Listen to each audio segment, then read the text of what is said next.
चाँद को ढलने सूरज में निकलने के लिए, मैं तो सूरज हूँ बुझूँगा तो भी जलने के लिए, मंज़िलों तुम ही कुछ आगे की तरफ बढ़ जाओ, रास्ते कम हैं मेरे पाँव को आगे चलने के लिए, रास्ते कम हैं मेरे पाँव को आगे चलने के लिए। Hello student, welcome back. कैसे हैं आप सभी? आई होप आप सभी स्टूडेंट्स बहुत अच्छे होंगे और अपनी एग्ज़ाम की प्रिपरेशन बहुत ही अच्छे तरीके से कर रहे होंगे। दोस्तों, जैसा कि आप जानते हैं, इससे पहले मैंने 1.2 को बिल्कुल सही तरीके से कवर किया था। आई होप आपने उस सेशन को अच्छे तरीके से देखा होगा और सारे क्वेश्चंस अच्छे तरीके से आपने कर लिए होंगे। तो इस सेशन में, इस वाली रिकॉर्डिंग लेक्चर में, आज मैं आपको 1.3 के ऐसे क्वेश्चन हैं ये जो कि दोस्त हर बार पूछे जाते हैं। जिस बैच का नाम हल्ला बोल बैच है, इस बैच के माध्यम से आपको हर ऐसे क्वेश्चंस कराए जाएंगे जो आपके एग्जाम के पॉइंट ऑफ व्यू से बहुत ज़्यादा इंपॉर्टेंट है। 2 महीने में हम पूरे कोर्स की एंडिंग कर देंगे, इस बात की गारंटी है। आप सभी स्टूडेंट्स लगे रहिएगा। अगर आप यहाँ पर मेरे साथ में पढ़ते हुए चलते हैं तो डेफिनेटली दोस्तों कहीं भी आपको कोई दिक्कत नहीं आने वाली है। एक एक कंसेप्ट को मैं क्लियर करता हुआ चलूँगा। चाहे आप सीबीएसई बोर्ड वाले हों, चाहे आप यूपी बोर्ड वाले हों, दोनों बोर्ड को कंबाइंड क्लासेस चल रही हैं। और दोस्तों, आपने जंग का ऐलान किया है कि आइए कौन बैठता है जंग में। तो आइए दोस्त, इस सेशन की शुरुआत करते हैं। और जैसे कि आप जानते हैं कि इस सेशन में हम पढ़ने वाले हैं, सिद्ध कीजिए कि √5 एक अपरिमेय संख्या है। 1.3 को हम इसमें देखेंगे।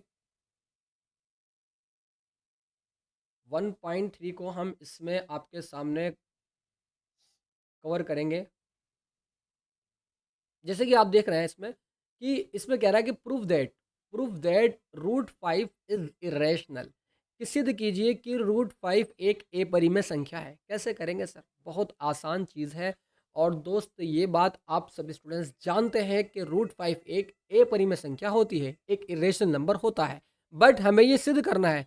कैसे करना है? तो यहाँ पर हमें गलत मानना पड़ता है। यहाँ पर हमें गलत मानना पड़ता है, गलत कल्पना करनी पड़ती है, फिर उसको गलत ही साबित करना पड़ता है।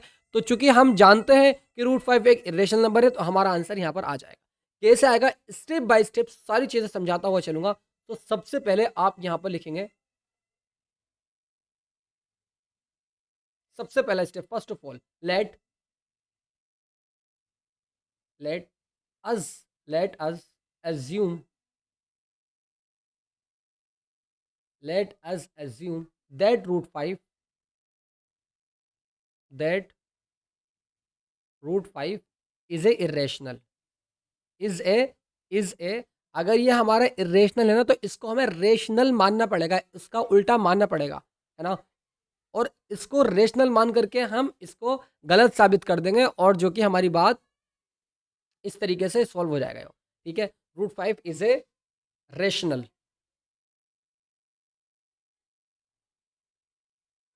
Rational number.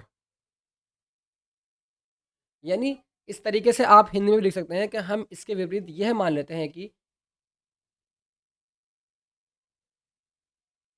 इसके विपरीत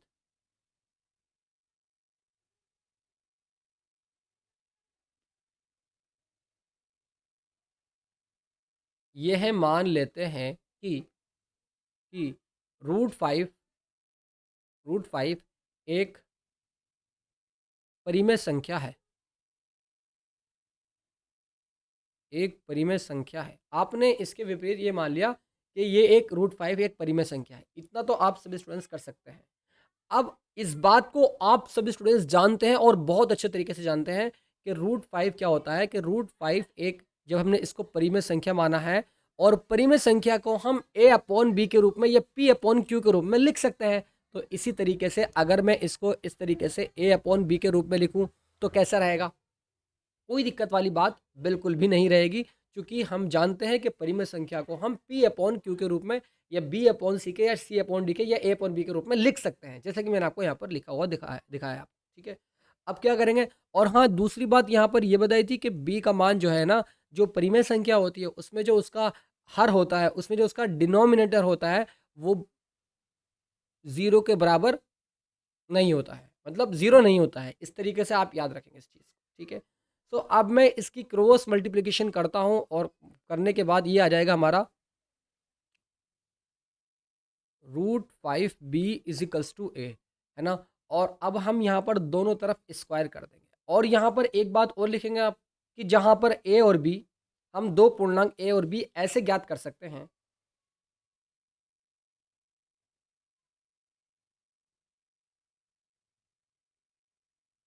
दो पूर्णांक ए और बी ऐसे ज्ञात कर सकते हैं,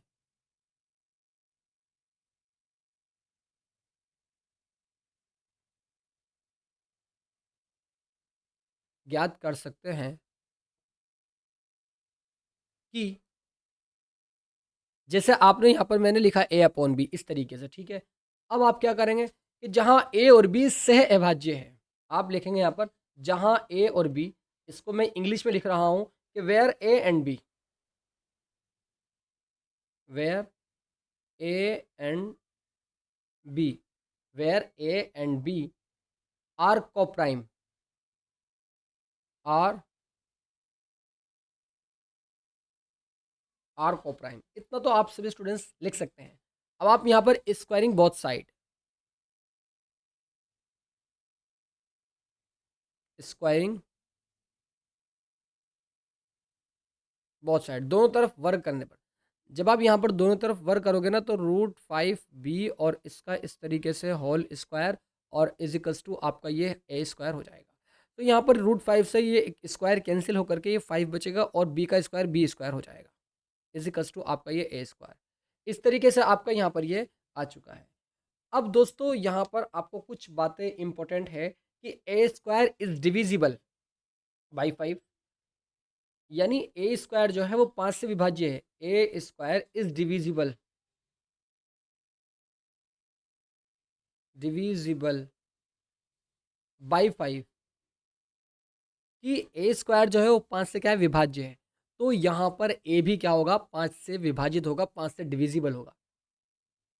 ए is also divisible by 5,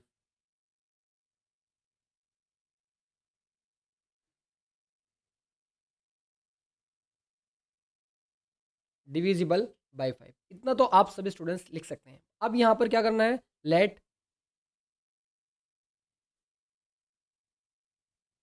late आपको यहाँ पर मान लेना है कि a is equals to 5m, आपने यहाँ पर a को 5m मान लिया और फॉर सम इंटीजर m आप लिख सकते हैं कि फॉर सम इंटीजर, कि जहाँ पर m है वो एक पूर्णांक है, ठीक है, some integer for some integer m, ठीक है, इस तरीके से आप लिख सकते हैं। यहाँ तक कोई दिक्कत वाली बात किसी को भी नहीं होनी चाहिए। सो मैं यहाँ पर अब क्या लिखूँगा बताओ भाई, √5 = 5m/b, √5 = जैसे कि आप यहाँ पर देख पा रहे हैं, इस ए की जगह क्या लिखेंगे आप, इस ए की जगह आप 5m लिखेंगे, तो 5m/b आपका यहाँ पर ये आ जाएगा। आपने यहाँ से यानी √5 जो आपको नज़र आ रहा है जहाँ से हमने स्टार्ट किया था, इस ए की जगह हमने क्या माना 5m माना, ठीक है, इसकी जगह 5m और डिवाइड में b आपका यहाँ पर ये आ जाएगा। स्क्वायरिंग बोथ साइड, आप दोनों तरफ स्क्वायर करेंगे, स्क्वायरिंग बोथ साइड, इस तरीके से आप यहाँ पर स्क्वायर कर देंगे दोनों साइड में, ठीक है। तो इधर साइड में कर रहा हूँ तो थोड़ा सा मैं इधर से आपको क्लियर कर देना चाहता हूँ, यहाँ पर आप समझने की कोशिश करना प्लीज़ करके। यहाँ मैं लिख रहा हूँ इस वाले बॉक्स में √5 का square is equals to 5m/b का होल स्क्वायर। कोई दिक्कत किसी को नहीं सर। अब ये चूंकि 5 √5 का स्क्वायर तो ये कैंसिल हो जाएगा, 5 बचेगा और ये बी स्क्वायर ना यहाँ से हट करके इसके पास आएगा, तो ये b square is equals to ये आपका हो जाएगा 25m स्क्वायर, 25m²। यहाँ तक किसी को कोई दिक्कत नहीं सर, कोई दिक्कत वाली बात नहीं। इस 5 को डिवाइड में लेकर आइएगा तो यहाँ पर ये b² = 25/5 आपका ये हो जाएगा m²। 5 से कटेगा तो यहाँ पर b² आपका ये 5m² आ जाएगा। अब b² इज डिविजिबल बाई 5, कि बी स्क्वायर जो है 5 से विभाज्य है। B square is divisible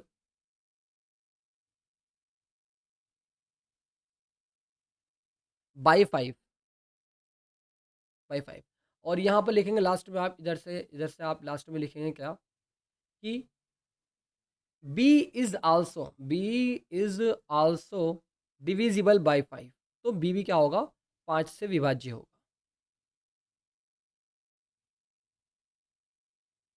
by 5। इतनी बात आप सभी स्टूडेंट्स को कोई दिक्कत इसमें नहीं है सर, आगे की ओर मुतवज्जे हो जाएगा। तो यहाँ पर लास्ट में लिखेंगे from 2 and 3 we can we can conclude, यानी अब हम यहाँ पर ये लिख सकते हैं कि ये कल्पना हमने इसलिए की थी कि क्योंकि हमने एक गलत कल्पना कर ली थी, क्योंकि हमने गलत मान लिया था। क्या लिखेंगे आप यहाँ पर लास्ट में कि ये विरोधाभास हमें इस कारण प्राप्त हुआ है, ये विरोधाभास हमें इसलिए प्राप्त हुआ है क्योंकि हमने एक गलत कल्पना कर ली थी। आप मुझे बताओ कि यहाँ पर 5m अपॉन बी क्या है, ये एक फ्रैक्शन के रूप में आया है, फ्रैक्शन के रूप में आया है।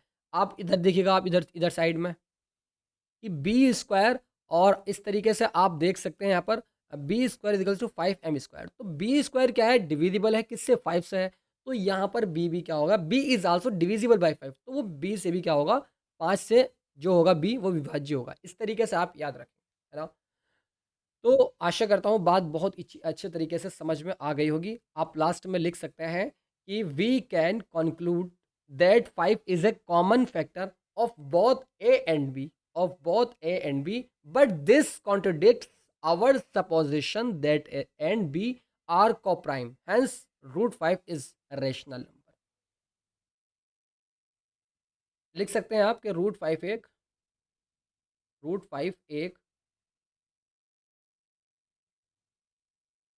ए परिमेय संख्या है।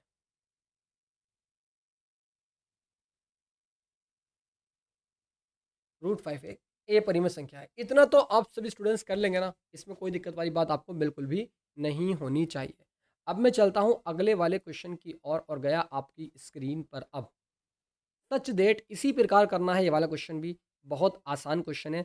लेट, मान लेते हैं लेट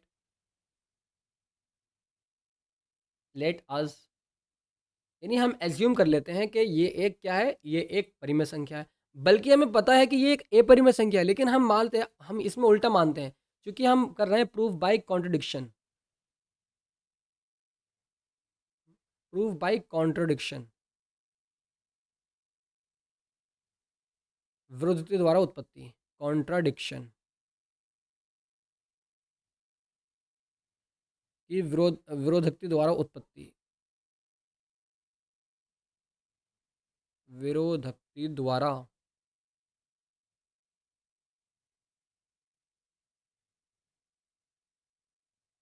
उत्पत्ति।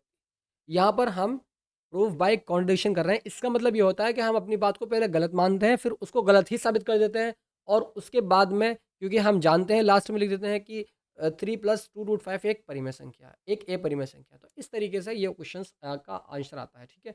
तो मैं यहाँ पर लिखता हूँ क्या कि let us assume to the contrary, to the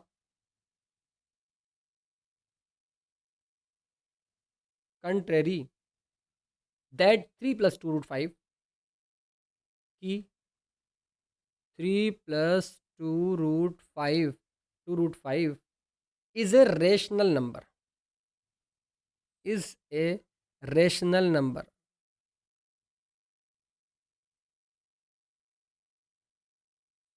is a rational number। now now 3 + 2√5, क्या अब हम इसको 3 + 2√5 को a अपॉन बी के रूप में लिख सकते हैं? क्यों सर? क्योंकि ये एक परिमेय संख्या है, और परिमेय संख्या को हम p अपॉन क्यू के रूप में या a अपॉन बी के रूप में लिख सकते हैं इजीली। ये बात मैंने आपको अभी क्लियर की थी। आई होप आप क्लियर हो चुका होगा आपका, ठीक है। Where a and b are coprime, where a and b are को prime.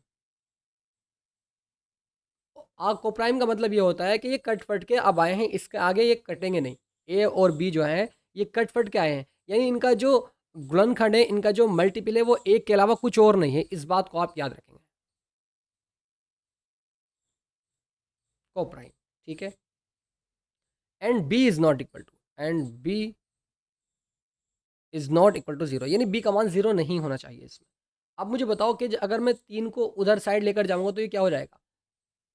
2√5 is equals to a upon b और माइनस के 3 आपका हो जाएगा। ये 2 डिवाइड में आएगा तो यहाँ पर आपका इस तरीके से √5 is equals to a upon 2 b और माइनस के 3/2 ये आ जाएगा आपका, है ना। और आप यहाँ से इसको कॉमन भी ले सकते हैं कि 1/2 और ब्रैकेट में आपका आ जाएगा ए अपॉन बी और माइनस के 3, इस तरीके से आपका ये आ जाएगा, ठीक है। कोई दिक्कत वाली बात किसी को नहीं है सर। अब यहाँ देखेंगे इसलिए इसलिए कि a and b are are integer, ये सम पूर्णांक है। इंटीजर, इंटीजर, ठीक है। √5 इज अ रेशनल नंबर। √5 क्यों लिखेंगे? क्योंकि आप यहाँ पर देख सकते हैं कि अगर आप इस पूरे को सॉल्व करोगे तो ये एक फ्रैक्शन के रूप में आता है, और फ्रैक्शन के रूप में क्या होता है, वो एक परिमेय संख्या होती है। वो एक परिमेय संख्या होती है। जब वो एक परिमेय संख्या होती है तो इसका मतलब ये भी हमारा परिमेय संख्या, चूंकि दोनों बराबर है। तो यहाँ पर लिख सकते हैं आप कि √5 is a rational number. √5 is a rational number.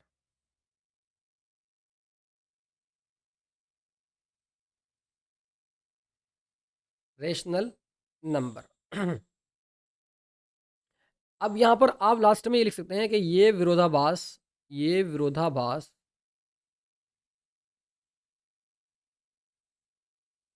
हमें इसलिए प्राप्त हुआ है, हमें इसलिए मिला है या प्राप्त हुआ है क्योंकि हमने एक क्योंकि हमने एक त्रुटिपूर्ण करना कल्पना कर ली थी। त्रुटिपूर्ण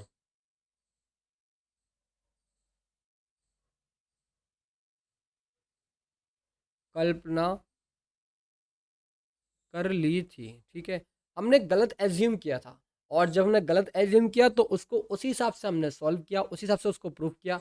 जब प्रूफ किया, चूंकि हम तो ये बात पहले से जानते हैं कि 3 + 2√5 क्या है, एक परिमेय संख्या होती है। जब ये एक फ्रैक्शन के रूप में आ गया, और ये अभी हमने सॉल्व किया था कि √5 क्या है, एक ए परिमेय संख्या है। और यहाँ पर ये क्या दिखा रहा है, यहाँ पर ये परिमेय संख्या है, क्योंकि हमने एक विरोधाभास कल्पना कर ली थी। मैं आशा करता हूँ बात इजीली कवर हो रही होगी, समझ में आ रही होगी। बस इतना ही आपका ये आंसर हो जाएगा। अगली तरफ चलते हैं, और गया आपकी स्क्रीन पर। अब देखिए, इस वाले क्वेश्चन में हमसे कहा गया है कि 1/√2, 7√5 और 6 + √2, इसके बारे में क्या करना है, हमें इसको प्रूफ करना है। 3 क्वेश्चन आपकी स्क्रीन पर विजिबल है। ठीक इसी प्रकार जैसे मैंने पहले किए थे, इसको भी हम ऐसे लगाएंगे। तो मैं यहाँ पर एक क्वेश्चन और कर देता हूँ, 1/√2 वाला, कि late let us assume let us assume that 1/√2, और उससे पहले आप यहाँ लिखेंगे proof by contradiction. Proof bye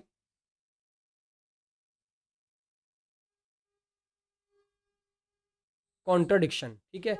विरोधक्ति द्वारा उत्पत्ति।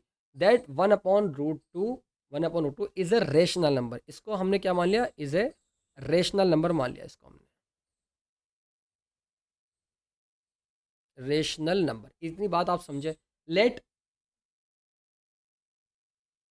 1/√2 is equals to A/B।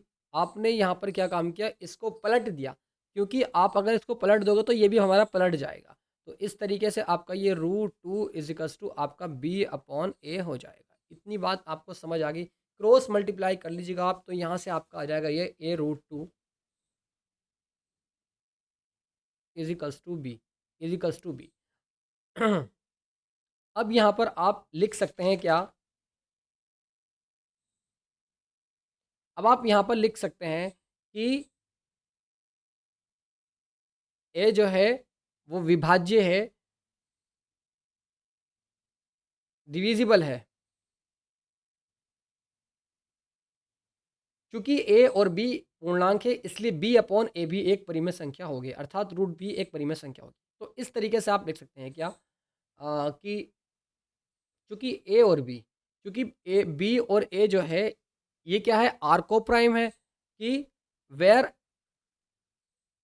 Where a and b are coprime, R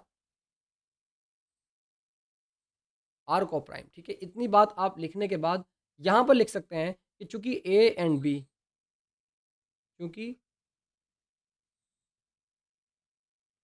A और बी ए और बी पूर्णांक है, इंटीजर है, ए और बी आर इंटीजर, इस तरीके से आर इंटीजर पूर्णांक है, इसलिए इसलिए बी अपॉन ए भी एक परिमेय संख्या होगी, एक रेशनल नंबर होगा, एक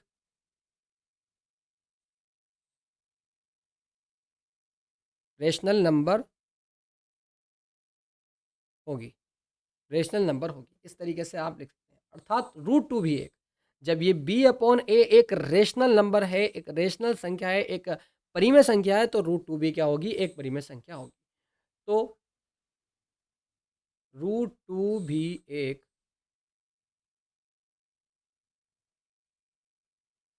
परिमेय संख्या होगी, रूट टी एक परिमेय संख्या है। परंतु हम जानते हैं, we know that we know that we know that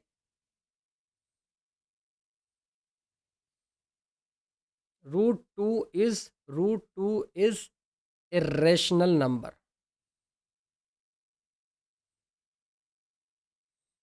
irrational number, इतनी बात लिखेंगे आपका आंसर हो जाए।